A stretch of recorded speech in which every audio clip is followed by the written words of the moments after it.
శ్రీ గురుదత్త. జై గురుదత్త. శ్రీ మహాగణాధిపతయ నమ. శ్రీ సరస్వత్యై నమ. శ్రీపాదవల్లభాయ నమ. ఆధ్యాత్మిక బంధువులకి, దత్త బంధువులు అంతమందికి కృతజ్ఞతాపూర్వక అభివందనాలు తెలియజేసుకుంటూ, ఇవాళ మనం భగవాన్ అవధూత నిత్యానంద స్వామి వారి యొక్క దివ్య లీలల వైభవంలో మనం 14వ రోజు వాళ్ళ స్మరణం చేసుకుంటున్నాం. ముందుగా గ్రంథకర్త అయినటువంటి సరబాద రామకృష్ణారావు గారి దంపతులకి శిరస్సు ఉంచి నమస్కారం చేసుకుని ఇవాళ లీలలో మనం స్మరణం చేసుకుందాం.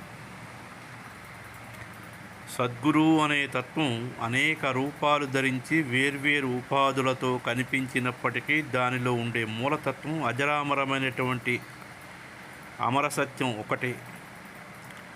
బిఎస్సి స్వామి ఆయన భార్య శ్రీమతి సుశీల గారి తాలూకా సద్గురువుని సందర్శించి ఆయన తెలుసుకున్నటువంటి విధానం నిజంగా చాలా అద్భుతమైనది. వారి కుటుంబం బొంబాయిలో ఉన్నటువంటి మెరైన్ డ్రైవ్ కల్పన 4వ అంతస్తులో నివసిస్తున్నారు.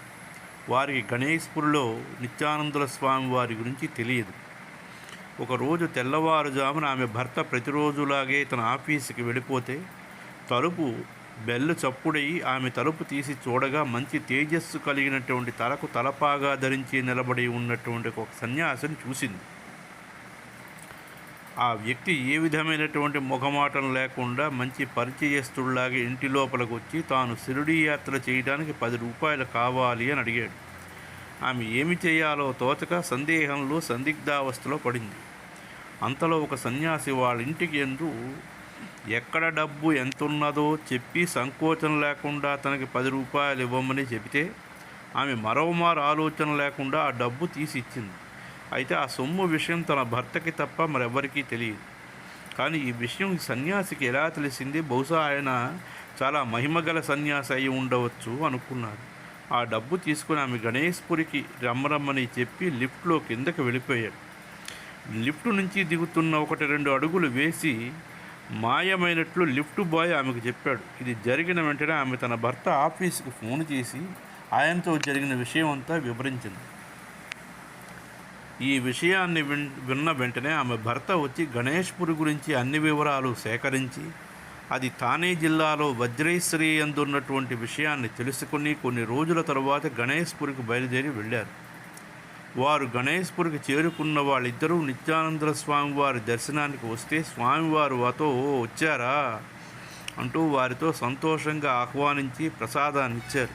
ఇది జరిగిన తరువాత వాళ్ళు అప్పుడప్పుడు గణేష్పురికి వెళ్ళి నిత్యానంద స్వామి వారిని దర్శించుకుంటూ ఉండేవారు. అక్కడ స్వామివారు ఇచ్చిన సలహాపై వారు కాంగాడ్ ఆశ్రమాన్ని కూడా దర్శించారు. ఇది ఒక ఆశ్చర్యకరమైనటువంటి సంఘటన.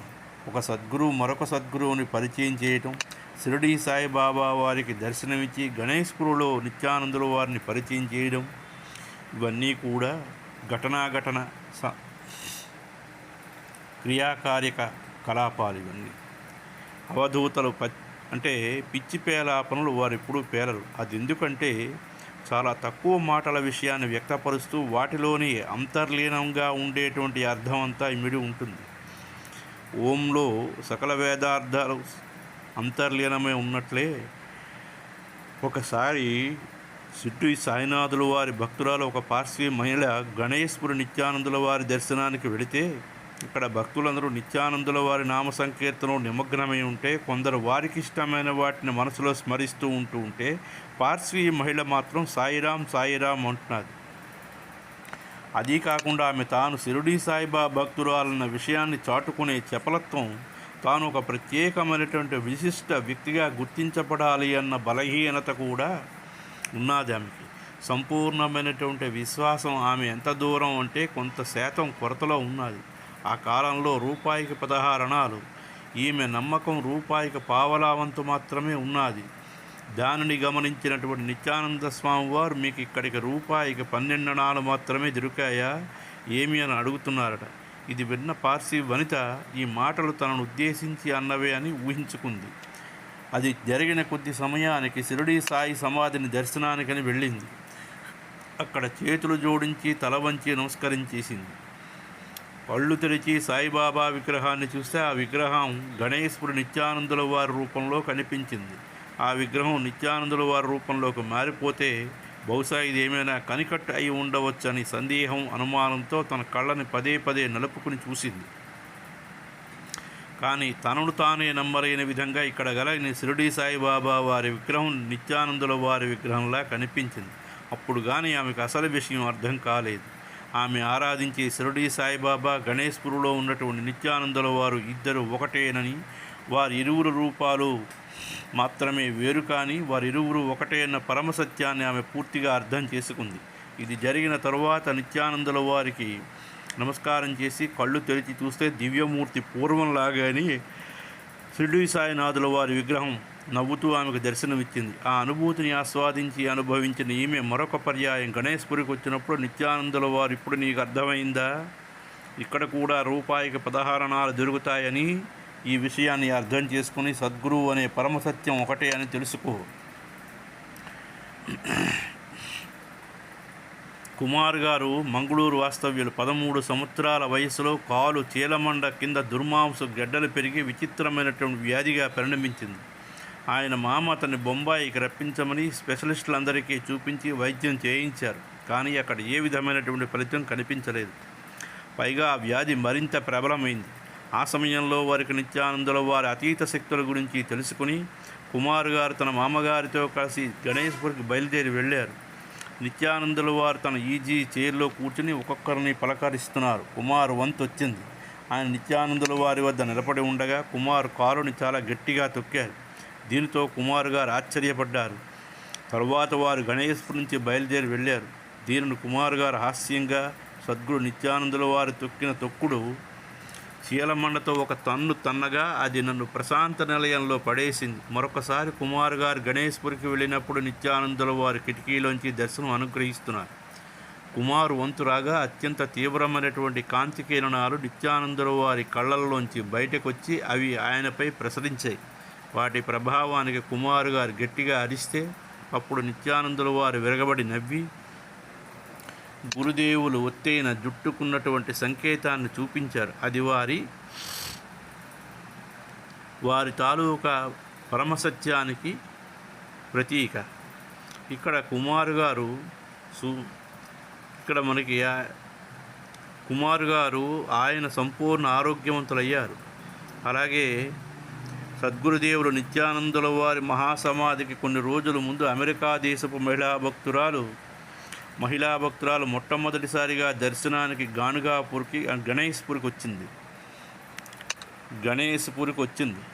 ఆమెతో గురుదేవులు, నీ గురువు నీ కోసం ఇంకొక చోటలో వేచి ఉన్నాడు. ఆమె గురువు ఎవరు అనే విషయాన్ని స్పష్టంగా చెప్పడానికి ఒక గుర్తు చెప్పారు. నీ గురువుకి తల నిండా దట్టమైనటువంటి జుట్టు ఉంటుంది. ఆయన నీ గురించి ఎదురు చూస్తున్నాడు. ఆమె గురువు ఎవరో తెలియజేయడానికి అవసరమైనటువంటి గుర్తును చెప్పారట. ఈ విషయం ఆమెకు అర్థం కాలేదు. కానీ ఆమె వద్ద ఉన్నవారు స్వామి చెప్పిన విషయాన్ని ఆమెకు విశదీకరించారు. ఆ తర్వాత ఆమె గురువు సత్యసాయి అని తెలిసింది. నిష్ఠావంతులైనటువంటి భక్తులకు నిత్యానందుల వారు ఎదురుగా ఉన్న ప్రత్యక్ష దైవం. ఈ విధంగానే పూజించేవారు. గురు పౌర్ణమి శుభదినాన వేల కొలది జనం భక్త బృందాలు సముద్రంలా గణేష్పురికి చేరుకునేవారు. ఆ రోజు గురు భక్తులకు శుభోదయం. వారు ఆ ఉత్సవంలో చాలా గొప్పగా ఆచరించేవారు. దేశ విదేశాల్లో ఉన్న భక్తులంతమంది అక్కడికి చేరుకున్న తరువాత నిత్యానందుల వారు తనదైనటువంటి సచ్చిదానంద తత్వంతో ఆసీనులై వాళ్ళందరినీ అనుగ్రహిస్తారు. గురు పౌర్ణమి రోజుకు 7 రోజుల ముందు నుండి నామజప సప్తాహం జరుగుతూ ఉంటుంది. అక్కడ ఉండే భక్తులు ఓం నమో భగవతే నిత్యానందాయ అని భజన చేస్తూ ఉంటారు. ఆ భజనలో లీనమై అలౌకికమైనటువంటి దివ్యానందాన్ని మునిగి తన్మయత్వంతో స్మరిస్తూ ఉంటారు. ఆ ఆనందామృతాన్ని వారు సేవిస్తూ ఒక రోజున ఒక భక్తురాలు గులాబీ అనే పేరు గల ఆమె అక్కడ ఉన్నవారితో భగవంతుడికి అనేక నామాలు ఉన్నాయి కదా, వాటిని అన్నిటినీ కానీ వాటిలో కొన్నింటినిగా మీరు ఎందుకు స్మరించడం లేదని ప్రశ్నించింది. అప్పుడు అక్కడ ఉన్న భక్తులు ఆమెతో, మాకు వేరే నామంతో పని లేదు, ఈ నామం ఆనందామృతాన్ని అమోఘంగా కురిపిస్తుంది, రాసినప్పుడు సముద్రం అంతా సంతోషాన్ని ఇస్తుంది, అందువలన ఈ నామం చాలు అని అన్నారట. కానీ వేర్వేరు నామములతో స్మరణ చేయాలన్న మొండివాదనతో ఆమె ఈ విషయాన్ని కొనసాగించింది. అంతటితో ఆపక ఈ విషయాన్ని నిత్యానందుల వారికి చెప్పింది. అప్పుడు నిత్యానందుల వారు ఈ భజన నిర్వహించే వారితో ఈ విషయం చెప్పు అన్నారట. ఆమె నేరుగా అక్కడ భజన చేసే ప్రదేశం వచ్చిన వారితో స్వామివారే చెప్పారు. అందువలన భజనను మార్చవలసిందిగా వారిని కోరింది. అందుకు వారు భజన చేయటం అనేది భక్తుల ఇష్టం, మా ఇష్టమైనటువంటి నామాన్ని మేము భజన చేస్తాం, మీరు మార్చమని చెప్పే అధికారం మీ శ్రీ స్వామివారికి కూడా లేదు. అందువలన ఈ నామాన్ని తప్ప మరొక నామం భజించమని కరాఖండిగా తేల్చి చెప్పారు. శ్రీమతి గులాబీ చేసేదేమీ లేక తిరిగి స్వామివారి వద్దకి విషయాన్ని వివరించి అందుకు స్వామివారు ఆ కార్యక్రమం పూర్తయ్యే వరకు వజ్రేశ్వరికి వెళ్ళమని చెప్పి పంపించారు. ఇక్కడ గులాబీ అనే భక్తురాలికి ఆమె భావనలు తగిన విధంగా నిత్యానందుల వారు ఫలితాన్ని ఇచ్చారు. నీకు నచ్చని చోట వినవద్దు అని ఆమెను పంపించేశారు. ఇతరుల సలహా లేదా బుద్ధి చెప్పే ముందు వారిని వారు సంస్కరించుకోవడం మంచిది. ఇది భక్తుల తాలూకా శ్రద్ధ మరియు విశ్వాసాలకి నిదర్శనం. నిజమైనటువంటి భక్తుడు తన ఇష్టదైవంలో మరియు ఆయన నామందు సర్వదేవీ దేవతలను చూడగలుగుతాడు. నిత్యానందుల వారి భక్తులకి సద్గురు నిత్యానంద అనే నామం అన్ని అమృతాలు ఇమిడి ఉంటాయని తెలుస్తుంది. ఇది నిత్యానందపు నామమాత్రపు నిత్యం దొరుకుతూ ఉంటుంది. అలాగే డాక్టర్ ఋషి అనే ఆయన ఢిల్లీలో నివసించే మంచి భక్తుడు. ఆయనకు ఒకసారి స్వప్నంలో యోగి దర్శనం అయింది. ఆ రూపంలో ప్రకాశవంతమైనటువంటి తేజస్సు కలిగినటువంటి కళ్ళతో మెరిసే ఆకర్షణవంతమైనటువంటి ముఖారవిందంగా నేత్రానందకరంగా ఉంది.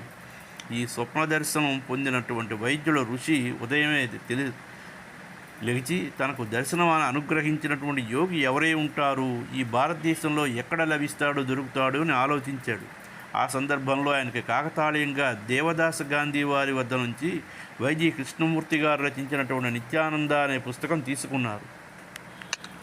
ఆ పుస్తకాన్ని తెరిచి అందులో ఫోటోను చూసిన వెంటనే ఆయన జరిగినటువంటి స్వప్న వృత్తాంతాన్ని అనుగ్రహించినటువంటి యోగి ఆయనేనని గుర్తించి చాలా ఆనందించి వారుండే గణేశ్పురికి బయలుదేరి వెళ్ళడానికి ముందు తల జుట్టును కత్తిరించుకుని యజ్ఞోపవీతాన్ని విసర్జించి చిన్న అంగవస్త్రాన్ని మాత్రమే ధరించి ఆశ్రమం వద్దకు చేరుకున్నారు. తనంత తాను స్వామి దర్శించమని ఆహార పానీయాలు మానివేసి వారు పిలిచే వరకు అక్కడే అలాగే నిలబడి ఉన్నారు. పట్టుదల పంతాల దుష్పరిణామాలకి కలుగజేయడానికి తెలియజేయడానికి గాను 3 రోజులైనప్పటికీ నిత్యానందుల వారు అతను పిలవలేదు. ఈ వైద్యుడు శక్తిని కోల్పోయి అలసిపోయి కింద పడ్డాడు. అక్కడ ఉన్న వాళ్ళంతమంది ఆయన చూసి లేవనెత్తారు. అక్కడే ఉన్నటువంటి సువర్ణగారు ఆయనే డాక్టర్ ఋషి గారు అని గుర్తుపట్టారు. తర్వాత వారికి నిత్యానందుల వారి దర్శనం ఏర్పాటు చేశారు. ఋషి గారికి గురుదేవులు ప్రసాదాన్ని ఇచ్చారు. తర్వాత పట్టుదల పంతాలు ఎప్పటికీ మంచివి కావు, వాటి ద్వారా మనస్సును నిగ్రహించడం కష్టం. వాటికి బదులుగా భక్తి, భజన, నామస్మరణ, ప్రాణాయామాల ద్వారా మనస్సును సులభంగా జయించవచ్చును. భగవంతుడు పట్టుదలకి వశం కాడు. పట్టుదల తనని ఆవరించినటువంటి వారిని తినేస్తుంది. దానికి బదులుగా భక్తితో సామాన్యుల్లాగే శరణాగతితో వచ్చి దేవుడే తన తల్లి తండ్రిగా భావించి సులభంగా దర్శనం లభిస్తుంది. దానికి గాను 3 రోజులు మొండి పట్టుదల, ఉపవాసం ఇవన్నీ అవసరమా? 3 నిమిషాలు చాలు కదా అని అన్నారు.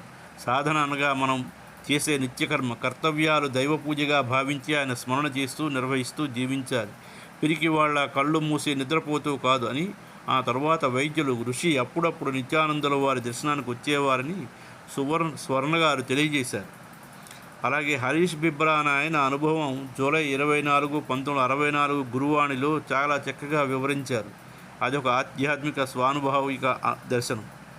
ఒకసారి తన ఇంటిలో ఉండగా అపూర్వమైనటువంటి దర్శనం అయింది. ఆకాశం నుంచి ప్రకాశించుతున్నటువంటి అనేక వర్ణాలు గల కాంతి మధ్యలోంచి 5 గుర్రాలచే లాగబడుతూ తన వైపుగా వస్తున్న రథం కనిపించింది. అది తన వద్దకు వస్తూ నిలబడుతున్నప్పుడు అందులోంచి శ్రీకృష్ణుని దివ్యరూపం దర్శనమిస్తే తాను మరిచిపోయి ఆనందంతో కళ్ళప్పగించి చూస్తుండగా ఆ రూపం నిత్యానందుల వారి రూపంగా మారిపోయింది. ఈ విధంగా మారినటువంటి రూపం ఎవరిదై ఉంటుంది? దిగంబరుడు సాక్షాత్తు ఈశ్వరుడై ఉండవచ్చు కదా అని అనుకున్నారు. దీన్ని తీవ్రంగా ఆలోచిస్తూ తన మనస్సుని అందులో అనగా రూపమైనటువంటిది కేంద్రీకరించారు. మరుసటి రోజు మాతంగ వీధి వద్ద ఉన్నటువంటి కలేశ కాలేజీ దగ్గర గల దేవాలయంలో నిత్యానందుల స్వామి వారి ఫోటోలను చూశాడు. తాను చూసినటువంటి యోగి చిత్రంలా ఉంది. ఆ వ్యక్తి ఎవరనే విషయం అక్కడ ఉన్న అర్చకులు వారిని విచారించారు. అప్పుడు వారిలో ఒక వ్యక్తి ఈయన స్వామి నిత్యానంద గారు మహాయోగి. ఇంతకుముందు ఎప్పుడు చూడని మహాత్ముడైన సిద్ధపురుషుడు ప్రస్తుతం గణేశ్పూర్లో ఉన్నారు. దేశ విదేశాల నుంచి అనేక భక్తులు ఇక్కడికి వస్తూ ఉంటారు. తనకు కావలసినటువంటి సద్గురువులు చిరునామా దొరకడంతో ఆయన ఉటావుటిన గణేశ్వరికి బయలుదేరి వెళ్ళారు. అక్కడ వారిని చూసి అదే రూపం, అదే దర్శనం, అదే తేజస్సుతో ఉన్న యోగి ఇతనేనని తెలుసుకుని భావాభేసంతో వారి పాదాలకు నమస్కరించారు. అతను ఆయన దర్శించినప్పుడు లంగోటిని ధరించి ఉన్నారు. ఇప్పుడు ఆయన లోపల వెలుపల వంచన లేకుండా శుద్ధంగా నగ్నంగా కనిపించారు. వేదాంత పరిభాషలో చెప్పాలంటే నిత్యానందుల వారు నిజమైనటువంటి అవధూతలు నిజాత్మ భాషలో వ్యక్తీకరించాలనే సచ్చిదానంద మూర్తి. దీన్ని హరీష్ బిబ్రా గారే స్వయంగా చెప్పడంతో మనందరికీ సంతోషం. భక్తుల భావనలు వారి సత్సంగాన్ని పెంపొందిస్తాయి.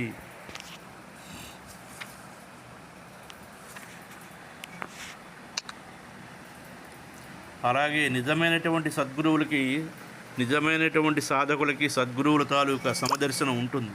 వారు జాతి, మతము, ధర్మము, దేశము, కాలం వంటి వాటికి బద్దులు కారు. వారు త్రిగుణాతీతులై ఉంటారు. అన్నింటిలోని, అన్ని ప్రదేశాల్లోని ఆత్మదర్శనం మాత్రమే చేస్తూ సాగర గంభీరులే సౌందర్యంలో లీనమై ఉంటారు. ఆత్మ అనే పూర్ణతలో నిత్యానందం అనే రసం ఉంది. ఈ అనంత విశ్వమే కుటుంబమైనటువంటి సద్గురువుకి అందులో ఉన్నవాళ్ళంతమంది ప్రియాతి ప్రియమైన వాళ్ళే. అందువలన అద్వైతం యొక్క మహావేదాంతాన్ని స్ఫురింపచేయడానికి నిత్యానందుల వారు ఎప్పుడు పెడితే వాళ్ళు భక్తుల తాలూకా మనోభావాలను తెలుసుకుని వాళ్ళకి కావలసిన రూపాన్ని వాళ్ళు దర్శనం ఇస్తూ ఉంటారు. దీనిని సామాన్య ప్రజలు తెలుసుకోలేరు. అసలైనటువంటి జ్ఞానం యొక్క తీవ్రమైనటువంటి కొరతే ఈ లోకంలో అన్ని సమస్యలకి మరియు కష్టానికి కారణం ఆత్మ అనే సచ్చిదానందం. అజ్ఞానంతో కూడినటువంటి మానవ జన్మ సమూహానికి సహాయం చేయడానికి, ఆత్మతత్వం పరమోత్కృష్టమైనటువంటి పరిష్కారాన్ని తెలియజేయడానికి సద్గురువులు అవతరిస్తారు. ఒకసారి ఒక వ్యక్తి బొంబాయిలో క్రాఫోర్డ్ మార్కెట్లో ఉన్న సదానంద అనే హోటల్కి వెళ్ళారు. అక్కడ పెద్దదైనటువంటి నిత్యానందుల వారి ఫోటో చూసి ఆయన ఎవరని, ఎక్కడ ఉంటారని హోటల్ వారిని ప్రశ్నిస్తే హోటల్ యజమానులు ఆయన సద్గురువు నిత్యానందుల వారిని, వారి ఆశ్రమం గణేష్పూర్లో ఉన్నదని మహిళల గురించి చాలా వివరంగా తెలియజేశారు.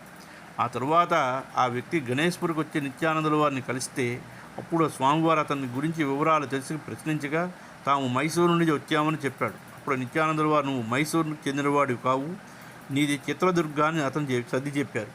తరువాత అతని ఇంటిని గురించి, అతని కుల వివరాలన్నింటినీ విడమరిచి చెప్పారు. ఆ వ్యక్తి చాలా ఆశ్చర్యపడ్డాడు. సద్గురువు గౌరవసూచకంగా కొన్ని రోజులు అతను గణేష్పూర్లో గడిపాడు. తర్వాత గురుదేవులు అనుగ్రహానుభూతులు పొంది మైసూరుకు తిరిగి వెళ్ళిపోయాడు. చాముండేశ్వరి కొండ దగ్గర మైసూరు మహారాజు గారు ఇచ్చినటువంటి 10 ఎకరాల భూమి ఇనాముగా వారికి లభించింది. అక్కడ నిత్యానందుల వారి